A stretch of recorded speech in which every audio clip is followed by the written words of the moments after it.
All right, you're rolling. Hello, everybody. We're coming to you from an undisclosed location in a very interesting office. There's Cthulhu over there.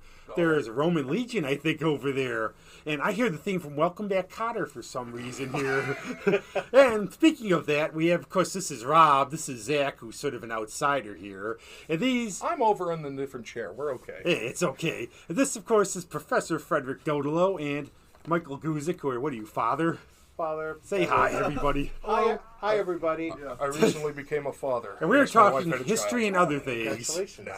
So, just an old joke. Hey, history. Now, one of the things is we all went to school together. And hello, Doc, Dr. Bain, Ma Harvey, wherever you are. There. Yeah, well, I think up there. Yeah, probably with her. She was a saint, especially dealing with us. Yeah. But what do you two being educators, what do you see the difference between when we were in class and your students? Would you say there's a difference or not? Yeah, I definitely, I think there is. Aside from the generational stuff. I don't want to, get off my lawn. Well, I'm getting close to that point, right? But just because, I'm over 50 now. But so no, you're not, because I'm your same age. I know. It sucks. Knees went first. Yeah, I would say that there is, definitely experiential stuff. Like we were talking earlier, they seem to be more passive than we were. They also take things very literally. Like, you have to be careful what you tell them because they don't see the subtleties. They don't see deep meaning. They want specific literal meanings. And I'm not like that way, so I got to be really careful. Well, one of the things that got me, I actually went to the post office one time, and I wanted an international reply coupon. So the person's a young person dealing with me, and she can't find it. I'm getting like... So I just said, I could see the writing on the wall. She turned around and looked at the wall. Yeah. Oh, seriously? Yes. Yeah, they're very literal. And I would make jokes to younger people, and they would take them seriously. Yeah, it's tough to joke with them. Or they get really offended over something. But there's a story from Mike that it sticks out in my head. You were teaching about Sophie Scholl, and they couldn't grasp, the Well, yeah, that was at a high school. But I wanted to bring out this issue of moral courage and standing for what you believe in and so forth. And they couldn't believe that someone would be willing to die for an ideal.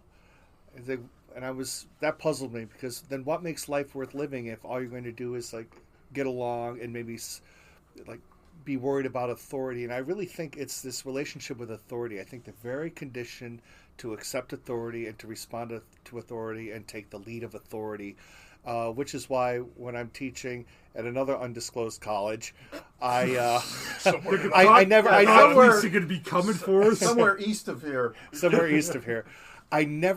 I will ask a general question. I saw Fred do this today in class too, so we probably agree on this. I never call on people specifically because I don't want to train them to be obedient. I want them to be able to act out of their own agency and in their own liberty, which makes class oftentimes like pulling teeth because I think, again, I think the generation, I think they're pretty bright. But I think they're markedly unread in the sense that we were just talking about this before the podcast started. I try to make the point that data is not information, is not knowledge, is not wisdom, right? A good priest thing to talk about.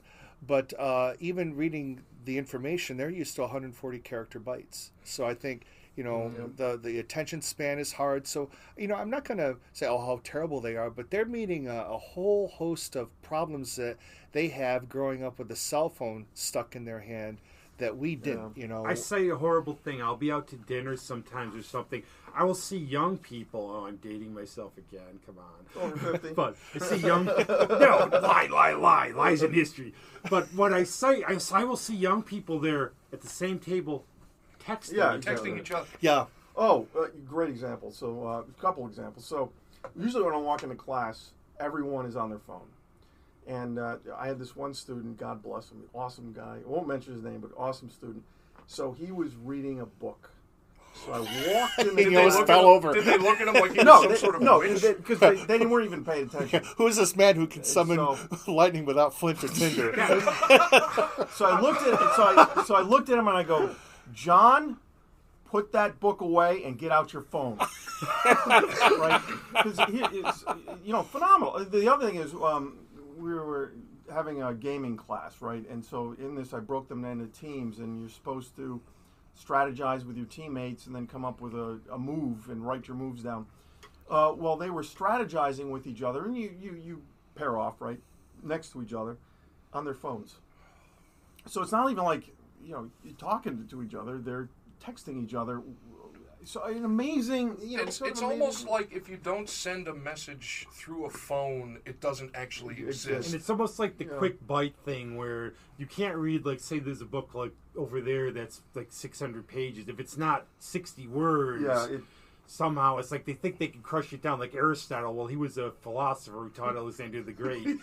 That's about it. Yeah. Summarize War and Peace in 9 bullet points, please. Or he was Shaquille O'Neal's nickname. Well, you know what, though? In that, too, Guz and I were talking earlier about, like, business and writing. And it seems like that's what even universities want. They want you to be able to just fire off the bullet that they want you to fire off. The bullet point, the check the box, hit the skill you're trying to do. And that becomes the marketable thing. I actually thought this is random, but I thought of Archimedes for some reason one time, and I told somebody the difference, and I said, okay, people in those days weren't stupid. Well, what happened these days, we have 1,000 things going on. We're like, I'm looking at that, I keep looking at Cthulhu because I think he's going to turn me into a newt. No, he's the baby Cthulhu. Oh, so okay. He's fine. He's but Archimedes, for 30, 40 years, he would look at one thing. Yeah. Or they would look at this and go, why does this work? And they're trying to figure this all out. But you wouldn't have all these. It's like, oh, I'm looking at this on my cell phone went off. Yeah, right. Or Socrates. I know I don't know. Right. I mean, I love that's still one of my favorite quotes ever. Because actually, Dr. Harmon used to get me where if nobody else read it, he always said, "Rob, did you read it?" It's like, did I be?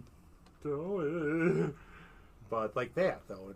But these days, it's just everybody's distracted. There's no attention span. Somebody once asked, they said, if you could take a smartphone back to the 1940s, how would you explain it to somebody? And I think the sad part of it is I would have to explain it to somebody that in this device that fits in the palm of your hand, we have access to literally the wealth of information of the world, but we use it to look at pictures of cats. Yeah. It's exactly what it is. Can you imagine World War II or something? Okay, here's my location. I'm checking in at this secret battle or something. Or Hitler has just checked in at secret bunker. Or how the American Revolution would have turned out if we just had 3 British generals who could all text each other at the same time. Like, I'm heading to Philly. No, screw you. You got to come up to. It's like don't go to Yorktown. Yeah, exactly. That would be really just ridiculous. But then again, like I was talking earlier in my class, like leadership counts. Like interpersonal skills, politicking. This is an art that is being lost, I think. Like this interpersonal. I think also one of the things for me is, again, I blame the news cycle. I think the problem, we have 24 hours, 400. So now we learn, you go online, what do you see? Important stories, and you see National Enquirers become, hi, this is my cat from hell, or just something, who celebrity idiots Like this dating. morning I go on Yahoo, and the first thing I see is, Kim Kardashian's greatest beach pictures. Okay, I'll look, but I don't care. Meanwhile, give me there's a something war in about Russia or something. the midterm elections are coming up. There's wars everywhere. Right. Or Mongolia. I'm actually interested in Mongolia because it's such a weird country. I can never hear anything about it. They have great grills. Oh. And apparently, Mongolian grills? Oh. Never mind. But what about your gaming class? How's that like? Yeah, it's actually, it's pretty good. Well, I think it's great, but, the administration is also thinks it's going to be great, too. It's great. It's not awesome. to toot my own horn, It's but but this is an LC, so it's a learning community. So we take 2 courses built around the same thing for first-year students. So it's a modification of my history and gaming class, and so far I think it's good. I mean, we're teaching them how to write through the medium of history and wargaming and so forth. What are some of the games that you're interested in playing? I was looking at those. For this class we've got we're going to be playing 3. So first one's just a small little portfolio game. It's Caesar's Wars. It's about the Gallic Wars. Then there's 2 massive sort of monster games. There's Pax Romana, which simulates the struggle for the Mediterranean after the fall of Alexander. And then the other one I don't have in my office right now is a Napoleonic War. Napoleonic War is called War and Peace, so the whole campaign game. Random thing, too. Last book I read on Alexander the Great, they're theorizing he got poisoned by one of his generals, and it was arsenic poisoning. Yeah, I heard that one, too. I actually just... a new biography had come out that I listened to, actually, on Audible. Go listen to a book. Well, my drive is how I do it, right? Well, the other thing, too, to get back to the information stuff, is like I get a lot of my information from podcasts. Yeah, that's the just because it's you guys can take an issue or and go in depth in it. Yeah. Whereas it's you're on Fox News or MSNBC, it's 30 seconds or maybe a minute. The History Channel with about the latest UFO. Or I'm so disappointed by that channel. But what you guys do, this podcasting stuff is phenomenal because at least you listen to us. I do have a background in this stuff. Yeah, no, you can endorse this. A professor could endorse it. I was actually here. I wasn't drunk in class all the time. Don't forget lightning. I was there too. Well, that one, I was actually thinking about the phones. I remember a couple times in docs classes I had to chew gum because I was drinking the night before and I still smelled vodka on my breath. Yeah, I have no comments on any of this. You can't get me now. And you got me. My one thing, remember how Dr. Biskupski used to always give the quizzes? So one time I just blanked on the Kellogg-Briand Treaty, so I call it the Kellogg-Briand Post-Serial Act. That would be work. He would probably appreciate that. I learned a lot from those, though. You would actually learn. He was always shouted to Doc. He's always one of my mentors to this day. Yeah. Well, even I mean, we're in the office, right? Yeah. We have your office. Yeah, we're sitting in there. Actually, maybe while we're talking about Old Home Week, we should take a moment and mention Jim Doyle. Yeah. Yes, Cap. We miss you, man. Yeah. Good and man. A good historian in his own right. I mean, getting exactly into reenacting, and he started doing a lot of reading. And actually, he died of cancer while I was off researching. But just before I left, he got me hooked into Firefly, which was awesome. But also, we talked about, he always loved history, and we'd all gone on, and we talked about him maybe going on and not doing a history of the Civil War, but history of reenacting. Yeah. Which would have been a fascinating topic. Fisher, we named a experiential award for undergraduate history major after Jim. So, this idea of engaging history as an experience and living it, Well, one of the things I think, too, is a lot of people, they don't read and they take movies literally. And now when they try to do so-called historical movies, what would you say are some of the worst inaccuracies you've seen portrayed, or that even like we hear lies for history? William Wallace running in front of the troops yelling freedom. Yeah, what's your big thing about Robert the Bruce being? Because in the movie they have obviously every movie they have to have a villain, so they made Robert the Bruce the villain. But that's in reality, if you ask any Scottish historian, he was the hero. Right, exactly right. So I'm not an American historian by training, my European. So once in a while, one of my American colleagues go on sabbatical, I take over the American history class. So many years ago, in this class was being taught like 8:30 in the morning, and these kids showed up all the time. I was like, "You guys are good to go, hoorah!" So I said, as a break, I'll show a movie. What movie do you want to see? The frickin' Patriot. And I sat through it. I was so upset by that movie. I had to do some research to write a paper to correct the British military aspect of that movie. Prof corrects the Patriot. It was just. I mean, it was a great movie on a hoorah type of kill 'em all sense. Fox sort of. And but I admit but I don't from know a lot about as a British, knowledgeable about British history and tactics and military, it was horrific. Oh, I know one of my little trivia bits. I think it's true. Is that Washington had a dog named Cornwallis. Well, I read that in Richard Ellis's book, so it might be true. I hope it would be. Right? I was just going to say that Richard Ellis is just a friend of mine, and I just finished up reading His Excellency George Washington. Yeah. I think the fascinating thing about him is we know not much about his early years. Jefferson either. We don't really know. No, it's like from his childhood. We know, obviously, he was a kid because he became an adult, but we don't know much about it. Well, this is one I have to talk about because we have some divergent opinions on it. Dunkirk. What did you think of the movie? You didn't like it, I remember. I didn't like it. Why not? Because it was more of an artistic expression. Oh, it was postmodern narrative. It was a fractured look, and decidedly so. that was not centered on the evacuation, but centered on experience and interpretation. And so you contrast the soldiers on the beach with the boiling, dying at the bottom of the boat. Yeah, there was no sense to with the crashed pilot, right? There was to be fair, with history movies, you have to have that dramatic. Oh, otherwise, no problem. You know, exactly. Otherwise, right. you have a documentary. I've Exactly heard the right. criticism that it was so one-sided too, and it just focused on some of the the pilot didn't really show anything about the Nazis. Well, and that's what I liked, and somebody pointed it out to me that the Nazis were you never saw them.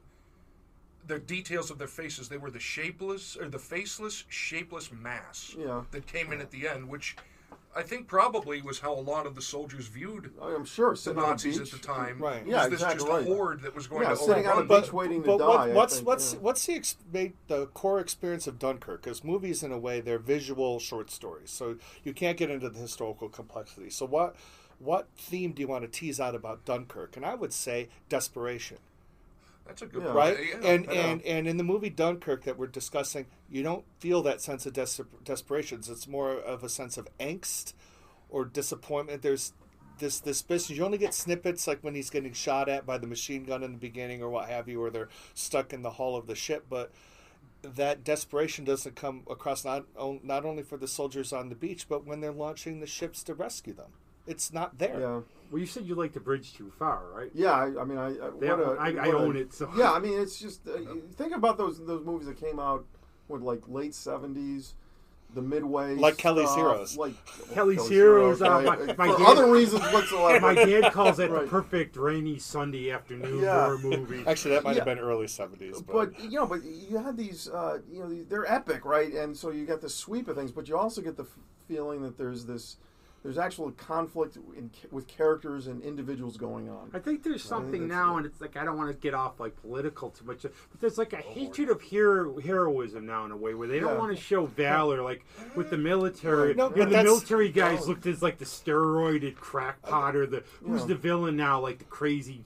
Right. Loom like again. that. That's the postmodern strategy, right? It's you like have our feelings. Well, it's about wanting to. They're going to call deconstruct the trope of dichotomies, where you have hero, villain, victim, victimizer. They want to quote unquote complicate this. So if you're going to talk about a theme of desperation, you then by necessity have to have heroes and villains to succeed in the conflict. But if you're in this milieu, you're not. That's a big word. Fancy word, right? Yeah. Postmodern stuff. Yeah. But you're not going to. But if you want to avoid that, you can't tell that story. I had a moment. Okay, whatever anybody's view on was on the last election, there was a moment that got me about our country's in huge trouble. It was when after Trump won, they had a thing at U of R, and we could say that because we're. That's a great school. Where Oh, okay, yeah. I went to grad school there for a while. It was before all that. But what happened was, I heard all these so-called adults figure U of R is supposed to be so-called elite. We're having pet therapy, slinky therapy because their candidate lost. Yeah. There was another one. It was, obviously you can Google it because we're not slandering anything. It actually happened at the University of Michigan. They were having safe spaces and safe seminars with clay therapy at the law school. Not at the undergraduate school. It was the University of Michigan Law School, and they took a lot of flack for that. Yeah, I want them. I'll and that's what I'm lawyers, thinking. Like, right? this is a person that could be defending me on a murder charge, and he needed clay therapy because of an election. In my that's view, by the time you're in college, I would assume as a professor, you expect people to be kind of adults. I would hope a little. I remember, one of the things I enjoyed with Dr. Harmon because of his military background, where he treated that was a little aspect of the military. We expect you better be on time. This is like your job. I would come in for extra work stuff, and he didn't treat you like a kid. You're supposed to do this. Well, I think one of the issues, too, is, how do I... Helicopter parenting? No, it's a helicopter administrating, right? I think in higher ed, I think there's a tendency to not treat them as adults, but to treat them as kids. And so we got to hold their hands, and we got to shepherd them from point A to point B. In a lot of ways, I think college is becoming an extension of high school. Where I would hear professors say to me, Dr. Bain would say, he would say, okay, the book's here, you're supposed to be up to here by then, just When you Yeah, say a no, word. no, No, no, that never would work. never That fly would now. never You would fly. have administrators losing their minds. Like, you know, it's the continuation of treating students as kids, not letting them grow up. And maybe that goes back to the earlier stuff where they've got this fear maybe of authority. They're just used to being led. And I think that's being reinforced in colleges. Does anybody get the importance of knowing history? Just the idea of there are people who literally, to us, I can't believe it, but they can't find anything on a map. They probably couldn't find Buffalo from here on a map. Oh, I've seen. Or they don't know their history at all. Like when you teach like Napoleonic era, did they have any clue? No, sometimes I have to. I catch myself. Like I assume they know what I'm talking about. Like just the basic knowledge before I can talk more advanced, and they don't. Oh, because Like, I would so say, I remember I heard one time something about that where before, like if we were reading like 30 years ago, you hear Plato. You know what it is? You know exactly. Where right. now it would say Plato, a Greek philosopher, because nobody knows who he is. How many people did we run across that thought Inglourious Bastards was real? Yeah, that was another. We did. We No, knew. no, I'm not. I'm not Really? even being facetious. Wow. I've talked Wow. to several people that really thought that's how the war went. I mean, fairness, like when Gilligan's Island came out, there were people calling Right. it there were Right. people but lost that on was the in a island different too. era. No, I we think didn't- there is a different. That was in a right. different era when belief was still suspended. Right. When you didn't have the internet to know that, they were filming in some lagoon in Right. California, that they thought it was a legitimate thing. Whereas Much people like don't wrestling, realize- back in the day, they thought it was real. Yeah, where people don't realize, you can look back and go, okay, look at campaign ads from the 50s, same issues. Yeah. Go back. I mean, I'm one of those people. I think I'm trained like that. Where you go back to World War One. Yeah, You exactly. can find the roots Yep. centuries ago. Yeah. You can go, okay, this started because of this. These countries are like this.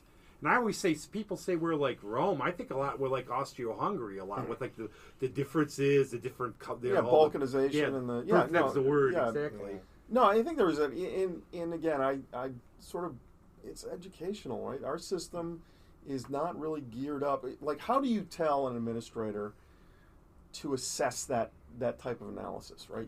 The administrator's not going to be able to. How do we assess? The other thing is, there's I no think check to block. There's no block to check. There's nothing to assess, and they're big on assessing so that they can prove that they're. Well, the other thing is, I think people say, I'm going to college. I don't want to learn. I just want a job.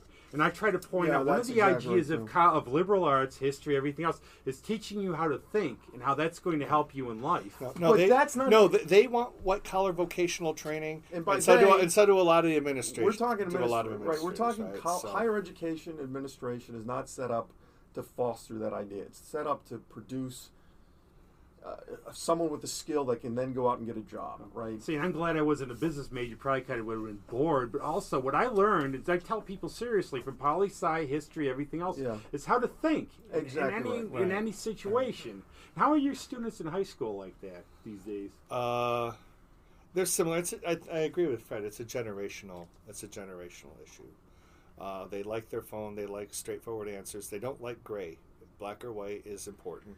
And if there's any need for resolution, they'll accept the authoritarian voice on that. So you, as the teacher, saying this is what happened, they'll accept that. Yeah. Yeah, and then trying to get them to put together their own analysis is very difficult, right? Because they want they want you to tell them the right answer so they can tell you back. Well, we did the scary thing in high school one time where I was in with my psych professor, where it was a thing where I was going to pretend my pen ran out, and I just tapped my pen on the desk, and I'm supposed to ask somebody if they have a pen, and he's going to go berserk on me. Just like, what are you doing? And I'm just like, he's going like, and literally, one of my friends was just started going like, Liam, what are you doing? But everybody else would have just, it's like the old story about tyrannies and everything. Nobody does anything. And what you were saying about how they don't like gray, well, that's a problem because, especially in history, That's most of the world. it's Right? all a gray It's area. all pretty gray. Yeah. What's the old adage? You can ask 10 historians the same question, get 10 different Exactly. answers Right, about right. the exact Yeah, same Right. event. Exactly right. It's interpretation, it's But- argumentation. But one thing, since we have all of you here, because we care about books, have you seen, yes. in terms of literature, what is going around now? Number one, well, actually, it's what I want to talk about first. What have you read lately that's been good? This is very political, but I just finished I don't care. Mike Hoare's Mercenary in Africa, and he's the foundation for the Wild Geese movie. He was a mercenary who fought Congolese communists in 1964, and it was a fascinating look at his battle history. And he was an incredibly honest writer, like things he did right, things he did wrong. So I found that fascinating, very insightful, and also military leadership. Well, I use the term now, the arrogance of ignorance a lot. Like, for example, like with guns, other things like that. I think somebody would say to you about, oh, I know all about the military, even though they never did, but you've been involved with it. You want to talk a little about that? Because I'm very fascinated by the military. My whole family's been in it. Like what? Just in terms of like, what does that bring to you? What is that? What do you? I think. Well, I think the military, the Marines, because it's it's the military, right? Yeah. The Marines. I think first off, there's this idea of leadership. I think we crave leadership as a people, and I think leaders are incredibly important. And we, as a society or as an elite, we don't value leadership, and so as a result, we get leaders who are just piss poor, right? And whether it's corporate, whether it's anything. It's anything. It can go all the way down to the Boy Scout troop leader. So if you get someone who's a good leader of people, who understands human nature and can get people to focus on a mission, that's a huge asset. And I think you also then have to know what the mission is. Yeah, know what the mission is, right? But again, I was a staff NCO, so my job was really to look after the Marines. My theory is, and officers are going to flip this around, but my theory is if you look after your personnel, they're going to perform the mission. One of the things we like to do too is take whatever your profession is and ask, is there any movie or book that really depicts that really well? Do you think as somebody who's done it, where you go, that's how it was, or you read it and go, wow, that's how it was? Well, I think this Mike Hoare book was, he's a mercenary, right? Yeah. So we've got all sorts of bad notions about that, but he's not going to be fighting for the communists. He's fighting for the Congolese, right? I used to read Soldier Fortune magazine. Well, in a way, you would see these guys advertise. Yeah, it was about knowing his men and working. It was fascinating because he had like some South Africans part of his mercenary company, and they were serving in the Congolese army, so they're serving with black Africans, and they're bleeding for each other, right? I mean, there's other scene in the book where they just liberated a town from Congolese rebels, and they're trying to load Congolese nuns onto a truck, but the truck's too high. So he said, white South Africans got on their hands and knees so that the black sisters could step on them to get into the truck. And I thought, what an amazing picture that That's was. like his grandfather was in the Navy. I never even knew about what's the thing with the tags? Yeah, the dog tag.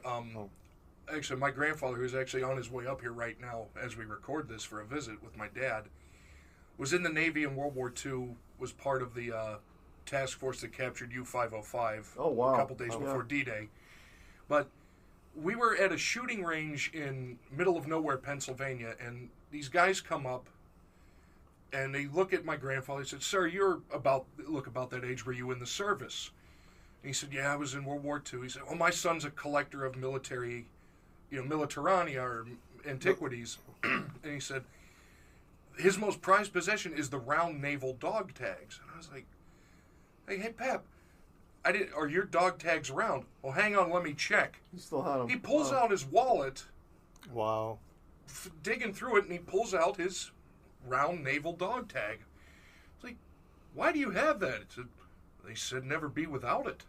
Hoorah. That's awesome. I was like, Pep, the war ended 70 some odd years ago. I think you're. He's still a sailor, though. But the thing is, he's always been clean shaven because when he got on board his ship in, I think, 1943, the captain came over and said, "Son, does that wipe off with a rag?" He said, "No, sir. Then I suggest you buy a razor."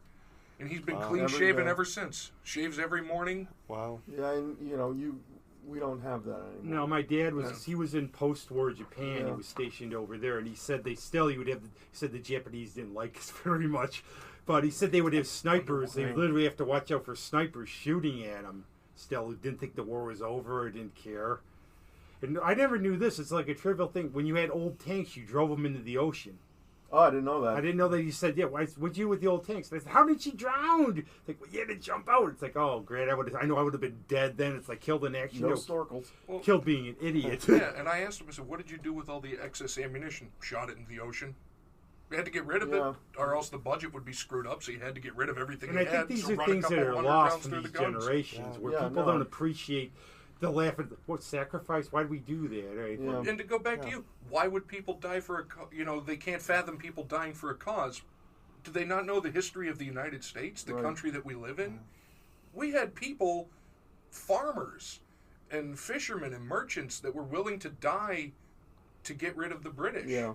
I mean, that's the ultimate dying for one the of cause. one of the not to to sort of resurrect the younger generation. I mean, a lot of these millennials are fighting these wars that are dislocated from the rest of society. Right? We don't identify with the wars they're fighting. It's it's a background thing, but they're showing up to fight these wars. Well, what I don't like is just the hatred of this country by people here. They don't realize other countries. I studied the Soviet Union, and communism was bad. I've studied this for how many years. I always say they should take anybody, have them live in the countries like that they say are so great. Go live in North Korea, go live in the Soviet Union. No, thank you. You come back here and go, when I went to Russia, I was like, thank God for America. Well, you don't even have to go to there. I mean, go to Western Europe. Right? Yeah. It's a fundamentally different They're place. not as free as they want us to believe they are. They're not. Neil Gaiman, the writer, said that he moved to Minnesota, and he said you don't appreciate your freedoms till you lose them. You think Britain's free? No, exactly. Censorship and everything else. Well, or leave New York, right? Leave New York State and go down south. Go down south. Go to Texas. Go to or go to California. Oh my! Right, and see how a place that is governed basically without a constitution or our constitution is. I mean, these are dangerous developments, right? Yeah, people just don't get that, though. No. That's what I mean about the ignorance about it. And I think there's spoon-fed information. And now it's so diverse. Like, before, I think I would look at politics and try to look at the candidates. Now it's like pro wrestling. Right. You're the heel. Right. I hate you. You're not only, your policies aren't only bad, you're evil. Right. That is the distinction. And it's funny, I went to grad school in the 90s, and a lot of this garbage was sort of bandied about in seminar rooms, and you would laugh at it and think, well, this is crazy. Well, then, 25 years later, it's now moved from... It's the standard. It's now the standard, Well, back in our day... So it was the extreme. That was extreme, but now it's, Back in our day, I don't remember a lot of that nonsense going around here when we were in school here. No, I mean, we were very political, right? Or at least mine. We used to have conversations, and maybe even screaming conversations about politics, right? But we never thought the other guy was evil. I can admit it. I will admit just this the guy one. you didn't like as much as the other. Right. I'll admit this one for the ages. It doesn't bear on what I am now, which is probably Church of Monty Python, like Mike. But I was in the college Republicans, and it was during the Bush Dukakis election. I was really good friends with the head of college Democrats. We would go out together. We would never have anything. And Dr. Harmon one time said, even after the election, he said, whoever wins, the world's not going to end. The country's... Whereas now, the world's over. Right. Every election is the election, right? It's the apocalypse. It's the most important election in the past 4 years. Well, yeah, because it's the only election in the past 4 years. Actually, when I went to grad schools, when I started noticing all the crazy stuff, and like all the weird... And I used to love to correct political correctness when they'd screw up some term or... there's a lot of examples of that, just where this is a stupid And then I term. like to take it to an extreme just to see if I can get people to believe it. It's like, well, we don't accept that term anymore. Well, hillbillies like to be called sons of the soil now, I want to see if they'll catch on eventually. Or there's these one letters, there was somebody at Harvard, it was about having sex with the sheep, and somebody's like, I'm for you, you're alternative. Okay, there's different lifestyles, and there's being nuts. That's just bad. Yeah, there's... That was good. And I have to have another point too to bring it up. You had to make that kind of joke. Because I think there's a war on religion these days too. Where before it's always bad. Like if you're a Jesuit or whatever else, it's like. And what have you learned from doing that? I remember when you went into it. No, but wow. Yeah, that's well. Yeah. Here, what you think Bujinkan? I'll explain that a little bit. Did you think okay. Bujinkan? Yeah, I did. So Our I warrior always priest. wanted to be a Jedi Knight, so I joined a religious order and took martial arts. Because I remember that when you said Yeah, that, I was like, "Oh, so- we have our warrior priest here." Yeah, hoorah! Yeah. No, it's catching on. No, it's. I think the society, the religious order I'm in, is really very diverse in the sense that you have really gradations, and you have people that are really enamored with newer theories, and I think that's maybe the Jesuit Achilles heel. Well, I think there's a sense of wanting to be overly connected, and then there's a reaction. So you have people then. It can be very philosophically divided. Well, so I'm kind of used to it. Just I know, the like, last from going point. to Catholic schools, and my friends would say, whatever you said, we got a good education. And I have to admit, I see some, I'm a snoot about that sometimes. I see some friends who went to public schools. I remember one going to a public school at the same time, talking history. We had done this stuff 2 years before they did. And I think there's a war on faith now sometimes. No, I think you're absolutely right. Because if truth is, if there's nothing truthful, if there's no moral standard, or we don't want a moral standard, you got to get rid of those religions that demand strictness. And I think there is a natural law out there where things are the way they are in some ways, and that things are this way, and there should be standards. If we don't have standards, here, I'll give you $5, pay me back. No, but I think he a lot of gave it. the finger for all our listeners. There you are. Yeah, this. Oh, I like that. Oh, one. that one better. Oops. That one's a better one. You do know that one. Yeah, Now, most exactly of these people out here will know. It's a guy piece. No, not quite. No, but I think in some ways that with this idea that sort of science and business, where it's a quantitative pursuit, that yields knowledge. Everything else, I think the general opinion is that it's opinion, right? And so it's not valued. And so I think with that, unless you have like an empirical basis for your knowledge, it's disregarded. And I think that's where you get the whole thing about I'm spiritual but not religious. I think there's, and part of that cynicism, I think there are a lot, the high amount of broken families, divorces, so forth. There's in some ways a cynicism and then a lack of clarity in thought, in which then trying to sort out philosophically, qualitative questions, I think becomes really problematic. And I think that's, again, appealing back to the idea that they like black and white. That, either the math cranks out, and you acquire the company, or the math doesn't crank out and you sell, right? Or however all that works. And I think that's the over. I actually read Commonweal all the time just for Father Newhouse's letters. Yeah. And I always thought those were but the thing is, I think you just said it right there, where most people, they have opinions. And if you go, can you back that up for me? Well, it's because I feel it. Right. I feel it. Right. It's like, well, that's back it up. Well, I don't care what you feel. The sun's out. No, it's not. Even you see it in papers too, where there's just assertions, right? And trying to get evidence for those assertions is very or evidence that, or contrarily, they're lost in the details and aren't able to synthesize a meaning. A larger issue, right? Right. Well, there was one. What was that woman who claimed she was black because she felt she was black? She wasn't. Oh, I can't remember her name, but she was actually the head of the NAACP. Oh, yeah. I'm sorry, but the white woman. Well, I mean, same thing with ideas like gender, and I mean, I don't know. There's not a lot of fluidity here, right? No, when you're talking like relative epistemology and the idea of construction of identity, construction of then the external world, there isn't a basis, right? I'm purple and I can fly, so I'm going to go jump off the steeple. He's blue, actually. I really want to start identifying as a millionaire and walk into banks and see if they'll give me money. Yeah. I've said that myself. Well, because I identify as being rich. Pay me. Yeah. So where's my money? One of the things I want to talk about. You're a whiskey man. Oh yeah, let's bourbon. Let's talk. What are you rolling on now? I like Bullet. Yeah, you know what? That is. I wish it wasn't so pricey up here. It is, and Bullet Rye is a go-to for me. Yeah, I'm a Bullet drinker. Although Knob Creek is good, but I started with JD. Did you ever hit the Whiskey Trail? No, my mom lives in Nashville, so I go buy it. But, tell them about it. But usually I'm going to Nashville when I have to go buy it. I'm like, I'll get it later. Tell them about it just a little. I mean, we hit a couple years ago. We stayed, and I'm not making this up. It actually might exist on a map. The town we stayed in was called Baghdad, Kentucky.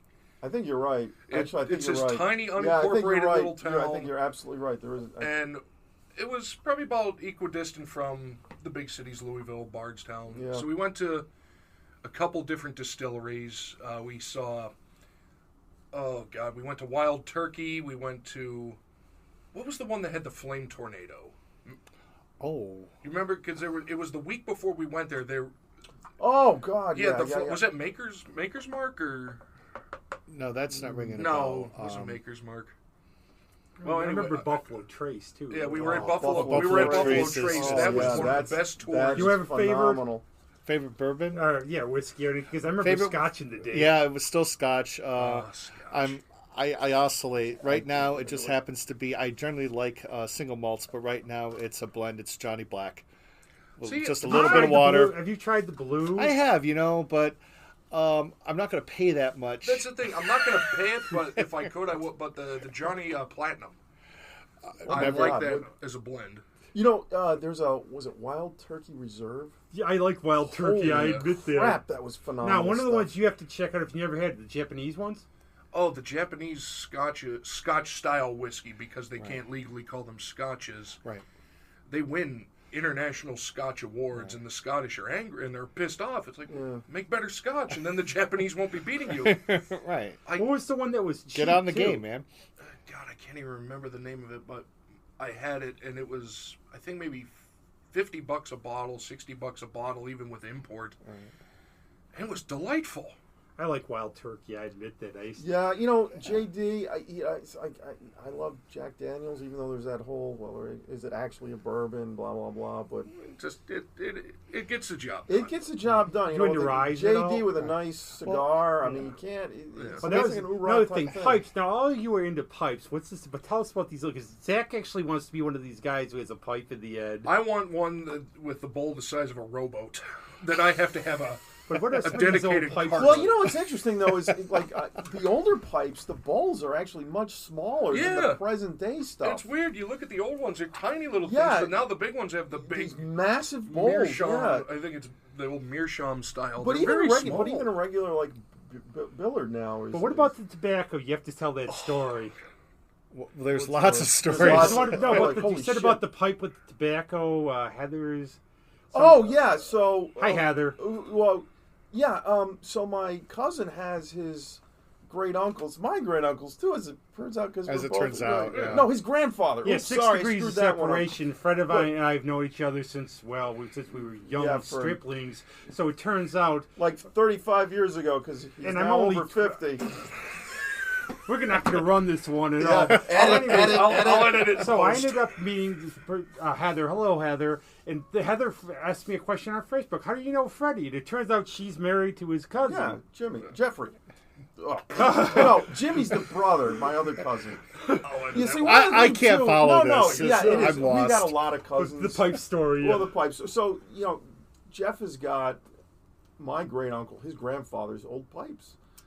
And, but the bowls on those things are a lot smaller. But anyway, so if you want, I'll be happy to give you the tobaccos that Uncle Nashi probably smoked.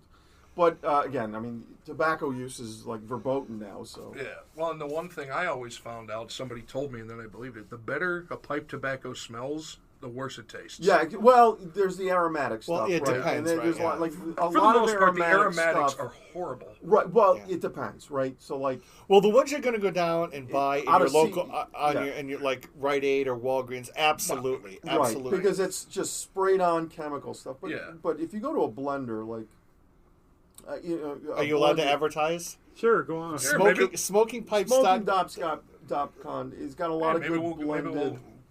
We'll send you some cigars. Well, I think you should, because now they got a cigar. They sell cigars now off there. But you got me hooked on the pipe tobacco. But there are some good aromatics. Yeah. And it depends on how they make it, right? If they're spraying on artificial crap, that's going to be horrible. Well, my dad was a Captain Black, man. I remember the smell was like, whoa. Yeah, there's some... If they, soak it. This was back in the day, too. I used to go to... Yeah. My dad would give me the money. Yeah, but even most tobaccos will have, some type of casing, right? They'll drag the tobacco through some natural flavor. Yeah. Right? That's fine, and I don't mind those. But you could have an English, which is sort of natural blend of different tobaccos, but I also enjoy good aromatic. I had a friend's grandfather. What he would do, we'd get the tobacco, put apple slices and pour whiskey on it and do it. Right. Yeah. But my Right. dad, Steep one your own. of how Steep different your the day was when I was a kid. My dad would give me money. I'd go to convenient. I would buy the tobacco for him. They wouldn't say a word. Oh, back in the day, back because in they the- knew who we were. exactly Like, right. oh, yeah, he's getting it for his dad. He's Yeah. fine. Right. You know? Well, the other, to bring bourbon into this, because Yeah. we should, is clean your pipes out with bourbon. Really? Yeah. So after you smoke, or even if you're going to do a deep clean, get that bourbon, pour it into the bowl, slosh it up the stem, and empty it out, and the bourbon becomes infused inside the wood. I remember the pipe I things. like though, that. Yeah. Well, That's, pipe cleaners are good because you could also use them on firearms. But oh, that's how's that go? I don't know. Apparently, I have Come no on, idea. we've all seen Yeah. the movies. We know how that Oh, goes. I didn't know that one. Oh, geez, you can clean, but we don't. We're in New York State, so Yeah, Yeah. we're almost as bad as California. Yeah, you heard in New York State, I guess when Guns N' Roses played here, that half the band couldn't come here. Well, actually, speaking of that, on the Bourbon Trail, we went to Four Roses. Back in the day, Four Roses always had this. Wow, what's the? I like Four Roses. That's a good mixer. Well, what they always had this reputation for being a subpar Yeah. brand. They were recently, at the time, they had just been bought by a Japanese company. The same people that own Kirin Ichiban, the beer. They bought Four Roses. And for some reason, the Japanese love the lower quality American whiskeys. So they shipped all that over to Japan and left the good stuff in the U.S. So now if you see like Four Roses single barrel Makes sense. is really good. That's one question I'm going to And ask. it's just so random. Why would they take the bad? a But that's what whiskey they want. question, a drinking question. What's the one brand, like for me it would be Wild Turkey, where people go, oh, that's horrible, but you think's really good. JD. I think that's. I mean, It's Sinatra's favorite drink. no, but here's the thing too. It's even good to the pipe smoking thing because, like, with pipe smoking, there's kind of snobbery with it, right? So, like, it's gotten out of hand. my tamper is something I bought, a 95-cent damper, right? It's got the multi-do thing. And I use my thumb. Yeah, exactly right. So it's not exactly, so it's the same type of mentality, right? And it's not, right? These things are meant to be enjoyed, right? So, Right, I mean, our latest business with the pipe tobacco being Tolkien fans and Lord of the Rings, for the last 6 months we've been thinking, okay, so Aragorn is sitting in the prancing pony smoking this. We wonder, so we buy 2 or 3 tins and we kind of figure out the kind of tobacco Aragorn might have smoked. And we're going through because Tolkien never gives you a definite description of it, right? They're just say robust tobaccos or so forth. So. Like Old Toby is not the same as South Farthing, so probably Old Toby's a little rougher. So we've been trying to figure out, okay, what would Old Toby be like? And we try a few tins. Wasn't Tolkien wasn't it an allegory about World War I in a lot of ways? In a lot of ways, right. Well, it was also experiential, what he went through. Right. Yeah. Right, because of being an officer in the Battle of the Somme. But he smoked a pipe, and he himself didn't really wanted to include that in terms of the Hobbit culture, but didn't really get too specific other than there are these different tobaccos. So we've spent the last, 6 months anyway? trying to experiment just trying to figure out, okay, if we wanted to come up with a South Farthing, what would it be? Right. So it's been really fun. That's awesome. And when you find it, market it, and you will be rich. Send us. Well, Oh, yeah, a lot of tobacco companies will do that. I mean, I would. But beyond that, so it'll be like Smog or Frogmorton and so forth, and people buy them, and then you read the reviews, and it's not worth it. Yeah. I think you experiment with the different styles and the different blends, and you smoke what you enjoy. Yeah. But Rob, I think you might enjoy pipe. Yeah, I think a pipe would suit you. I think it would. I think so too. Why Because then you can point as you talk to enunciate. And I'm sick of I these can see you with a pipe too. I'm sick of definitely. these vapes. Right, you'd have the curved billiard. No, that's what I mean. I want to curve down He does to a the point where I have to story stand about on a ladder. Like and those big I need a Sherlock. hand He does a church story. wardens. He made Hades smoke a pipe in one of Yeah, the stories he wrote. doing just some I fun can see writing. that. I Yeah, can totally see and he that. has. And I always said, and this is what I would do. It's like, Yeah. no, this is my after dinner I pipe. could see need it my sitting around with pipes contemplation and pipe. whiskey. Exactly. Yeah, Yeah, a there's different definitely kind. you're exactly right. I was telling Guz earlier. I'd been duck hunting and I took the wrong. I sort of took the wrong pipe and I took the wrong tobacco for where I should have been. Right. Because there It's is a difference. setting. You're absolutely right. It's the my reading pipe. You don't want something cumbersome because you're handling a book, so you want it more compact. So to go full circle instead of wrap this up, it's been lots of fun. It's we're gonna have to do this one again. But one of the things I want to say is, okay, now I'm going to play stupid student. So, well, Finland's over by Milwaukee, isn't it? Why should I study history? What's the importance of it? Why have we lost this these days? And I think we have. We've lost the ability to think. I can give you two. But say somebody said, "How am I going to get a job? How am I going? I have to go study some crap." No, that's the same. That's the fight. Two reasons. One, history practically teaches you how to analyze information. You have to distinguish data and information and then analyze it. Then communicate it effectively. So there are all of those practical, say, white-collar skills that are important. But I would say beyond that, right, we can classify it as a social science or a humanity, and it's one of the historiographical fights. But no matter how you want to conceive of history, what it does is it analyzes the human condition. And what it does is it takes us and forces us to think about the world in which we live and the world which we've built. And we have to ask ourselves, are we satisfied with what we've built, or are we unsatisfied with what we're built? And if that's the case, then what are some issues or some strategies then to at least have some sort of human effect inside of that world? And that, for me, then, is the deeper importance for the fact that oftentimes in history, in terms of that world analysis, even if we're looking at the past, in some ways, it's a reflexive experience where we learn as much about ourselves in the experience as we are in terms of learning the past. So I think it's actually a very rich human endeavor, and the least useful aspects are the ones that most people value, which are the actual writing skills. I could say one of the things, I've dealt with corporate types. I'm amazed how stupid they are. They just can't think. And you two, one other thing I just wanted to touch on is you two give lectures about stuff everywhere. Is there anything you could point to where you gave like a speech somewhere or anything, just for the hell of it, just because? I thought, did you just give one in England? I thought about the Middle East. Like a conference. Anything, so conferences. Like a conference. Yeah. So, as academic historians, we go to conferences. So I was at a conference in Liverpool. Did you ever get protesters? No, it's not like that. It's just you're part of a panel. Yeah. To get back to this point about history, I think it provides depth, and we lack that as a society, as a for whatever reason. I mean, we don't have the ability to place ourselves on a timeline, to think outside of our little existence. And as an historian, you have literally thousands of years of human endeavor to. Oh, it's Buffy, right? You got to be in there. She's the monster book's important, right? And she's right between the Royal Navy and Heart of Darkness. Right?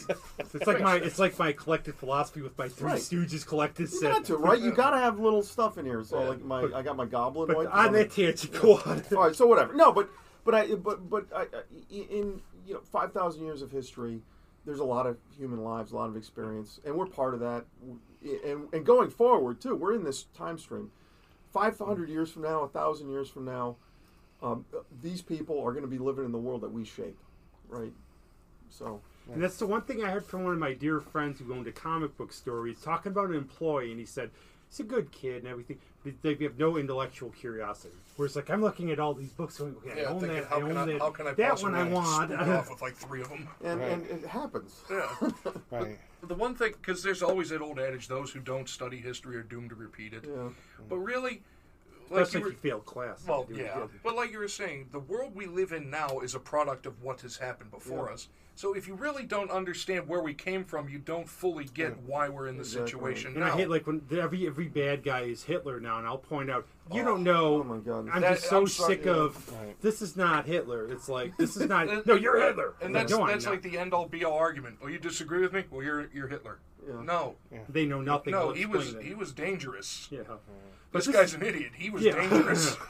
But this has been great seeing you guys and doing it all. I know, that was a blast. Unfortunately, we are history. I hope it's interesting for you. Oh, it was interesting. Except because you have a professor who's teaching who lies about my age. Yeah, he's 35. Although, you know what's weird is, like, intellectually, I know, but I feel like, I think to my father's generation, like 50 or my grandfather, like 50, oh my God. but I don't feel like that. Well, how was I? What would you say? You could be honest, but what did you think I was like in school here? Yeah, basically the same. We were all geeks. We're all exactly pretty right. much. I mean, And just remember the old Groucho Marx adage: "You're only as young as the woman you feel." yeah, I'm gonna watch that. Yeah. We both get in trouble for that. Yeah. When I see the importance of this piece, I still look at our professors as my mentors. Yeah, no, absolutely. I do. I still talk about Absolutely. them, respect them, and everything. I still will call them doctor. I still will not call them by their Yeah, first it's tough. name. Like to get my my former students. I say, well, you call me Fred now, right? No, it's not. It's hard. I had professors who said, and it's like, okay, I would never call the Bolek. I would never say that ever. Still to this day. Yeah, you're right. Or somebody would say Don Bain. It's Dr. Bain. I would address Christmas goods with Dr. Donald Bain. Right.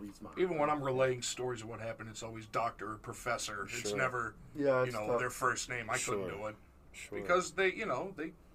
But I was because they earned that respect. And I've learned. I have a lot of gratitude to them for where I've gone. Oh, definitely. Absolutely. And I think about that. I think about just what they gave me. They taught me to think, and I still respect them highly. Well, and beyond that, it was beyond the professional academic responsibilities, right? There was a real human concern, right? And it was silly things like Captain Don's Rangers, our little softball team, right? But the movie nights and all these little things, and the fact that you'd walk down the hall and they knew who you were. Biskupski cast the history department in Casablanca. Yeah, There's a story I have to tell. The Dr. Harmon, poli-sci professor. One of my friends had health problems during a semester. Dr. Harmon heard about it. He went over his house. In the snowstorm to see how he was. And how many people that? Yep. How many employers would do that for an employee? And they would say when I graduate, anytime you want to come back, you need help with anything, they help me with papers and everything else. That's what I tell my students as well. Once you come to fish. And I think Dr. Harmon and them, they would look for, some people are saying like that, they would look for that person who had it. It is, because that person stands out. Yeah. I mean, absolutely. But no, to get back, you're you. No, you're you. I've never aged. I'm like Buffy, like a vampire. You're you. And on that note. Yeah. Well, thank you very much. We appreciate you guys. I'm really great. I can't say enough. It's great seeing you guys. When the weather Sorry gets about warm the in 9 Yankees. years, I know, it's awful. Yankees and the Brewers. I'll send you some tobacco. Oh man. Very good. We'll do this. And anytime you want to come on and pine on anything, we always welcome you.